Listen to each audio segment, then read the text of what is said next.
Dome retreat is for rich people or for ordinary people also? It is for people, sir. See, Dome Retreat the future ಅಂತಂದ್ರೆ, as people have received very well, and we have been quite successful in our main motto.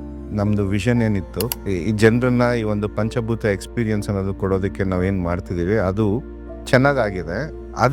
ಅದನ್ನ ಇಟ್ಕೊಂಡು ಈಗ ನಾವು ಮಡಿಕೇರಿನಲ್ಲಿ ಇನ್ನೊಂದು 10 acres land ನಲ್ಲಿ ಇದೇ ತರದೊಂದು retreat ನ open ಮಾಡ್ತಿದೀವಿ, ಸ್ಟಾರ್ಟ್ ಮಾಡಿದೀವಿ. ಅದಕ್ಕೆ ಕನ್ಸ್ಟ್ರಕ್ಷನ್ಸ್ ಎಲ್ಲ ಸ್ಟಾರ್ಟ್ ಆಗಿದೆ.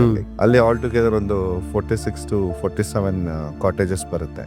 ಅಲ್ಲಿ we have taken A coffee estate ತಗೊಂಡಿಲ್ಲ, ಅಲ್ಲಿ ಒಂದು ಫಾರೆಸ್ಟ್ ತರನೇ ಬಿಟ್ಟಿರುವಂತ ಒಂದು 10 ಎಕರೆ ಲ್ಯಾಂಡ್ ನ ಚೂಸ್ ಮಾಡಿ ಸೆಲೆಕ್ಟ್ ಮಾಡಿ ತಗೊಂಡ್ಮೇಲೆ ಅಲ್ಲಿ ಒಂದು ಈಕೋ ಸರ್ವೆ ಮಾಡಿಸಿದ್ವಿ. ಆಲ್ಮೋಸ್ಟ್ 2 years ನಾವು ಈಕೋ ಸರ್ವೆ ಮಾಡಿದೀವಿ.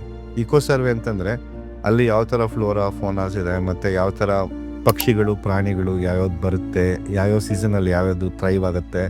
ಕೆಲವು ಸ್ಟ್ರೀಮ್ಸ್ ಇದೆ, ಸಣ್ಣ ಸಣ್ಣ ಸ್ಟ್ರೀಮ್ಸ್ ಇದೆ, ವಾಟರ್ ಸ್ಟ್ರೀಮ್ಸ್. ಆ ವಾಟರ್ ಸ್ಟ್ರೀಮ್ಸ್ ಏನ್ ರೋಲ್ ಪ್ಲೇ ಮಾಡ್ತಾ ಇದೆ, ಇದೆಲ್ಲ entirely for 2 years we have studied it and we have documented wonderful things there.